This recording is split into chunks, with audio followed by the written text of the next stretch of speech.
श्रीमद्भगवद्गीता।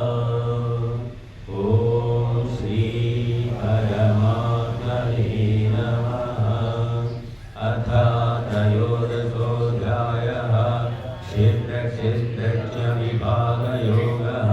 श्रीभगवानुवाच इदं शरीरं कौन्तेय क्षेत्रमित्यभिधीयते।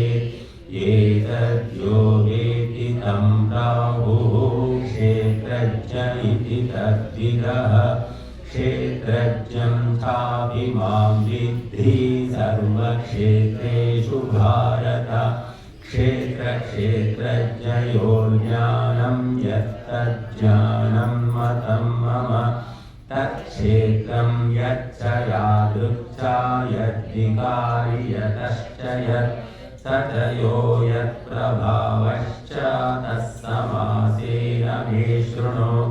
ऋषिभिर्बहुधा गीतं छन्दोभिर्विविधैः पृथक्।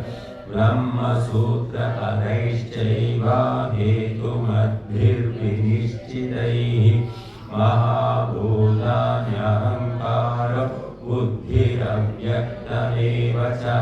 इन्द्रियाणि दशैकञ्च पञ्चचेन्द्रियगोचराः। इच्छा द्वेषः सुखं दुःखं सङ्घातश्चेतना धृतिः। एतच्चेतं समासेन सविकारमुदाहृतम्। अमानित्वमदम्भित्वम् अहिंसा शान्तिराजवम्। आचार्योपासनं शौचं स्थैर्यमात्मविनिग्रहः। इन्द्रियार्थेषु वैराग्यम् अनहङ्कार एव च। जन्म मृत्यु जरा व्याधि दुःखदोषानुदर्शनम्। असक्तिरनभिष्वङ्गः पुत्रदारगृहादिषु।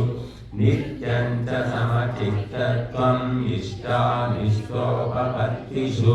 मयि चानन्ययोगेन भक्तिरव्यभिचारिणि। विविक्तदेशसेवित्वम् अरतिर्जनसंसदि।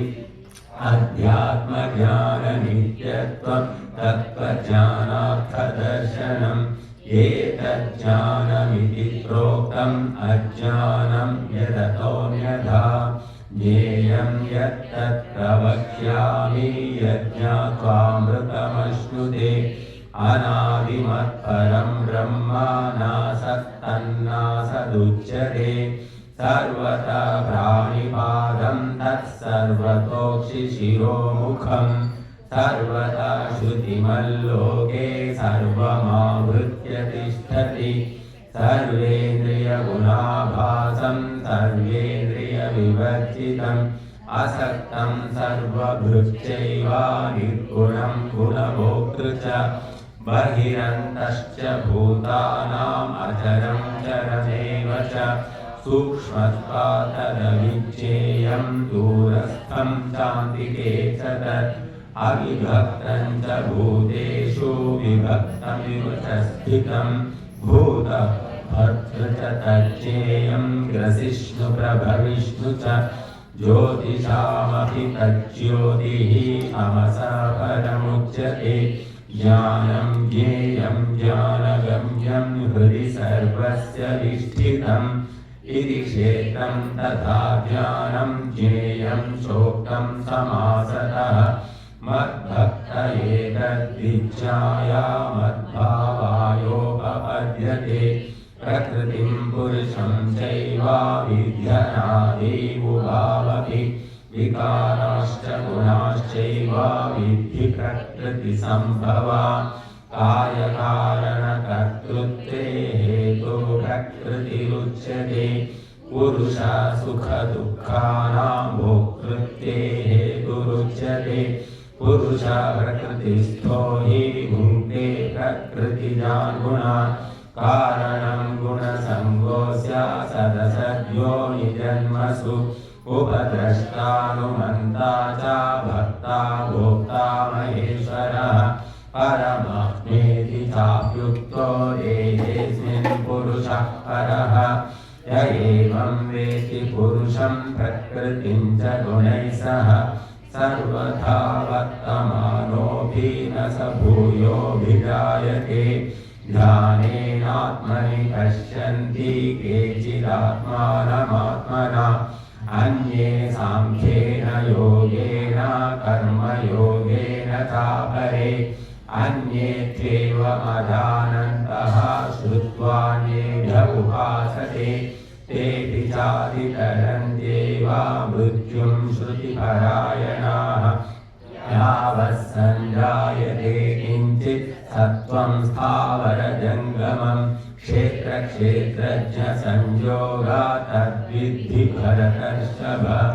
समं सर्वेषु भूतेषु तिष्ठन्तं परमेश्वरं विनश्यत्स्वविनश्यन्तं यः पश्यति स पश्यति समं पश्यन् हि सर्वत्र समवस्थितमीश्वरं न हि नस्त्यात्मनात्मानं ततो याति परां गतिं। प्रकृत्यैव च कर्माणि क्रियमाणानि सर्वशः य पश्यति तथात्मानम् अकर्तारं स पश्यति। यदा भूतपृथग्भावं एकस्थमनुपश्यति तत एव च विस्तारं ब्रह्म सम्पद्यते तदा। अनादित्वा निर्गुणत्वात् परमात्मायमव्ययः शरीरस्थोऽपि कौन्तेय न करोति न लिप्यते। यथा सर्वगतं सौक्ष्म्यादाकाशं नोपलिप्यते सर्वत्रावस्थितो देहे तथात्मानोपलिप्यते। यथा प्रकाशयत्येकः कृत्स्नं लोकमिमं रविः क्षेत्रं क्षेत्री तथा कृत्स्नं प्रकाशयति भारत। क्षेत्रक्षेत्रज्ञयोरेवम् अन्तरं ज्ञानचक्षुषा भूतप्रकृतिमोक्षं च ये विदुर्यान्ति ते परम्। ॐ तत्सदिति श्रीमद्भगवद्गीतासु उपनिषत्सु ब्रह्मविद्यायां योगशास्त्रे श्रीकृष्णार्जुनसंवादे क्षेत्रक्षेत्रज्ञविभागयोगो नाम त्रयोदशोऽध्यायः।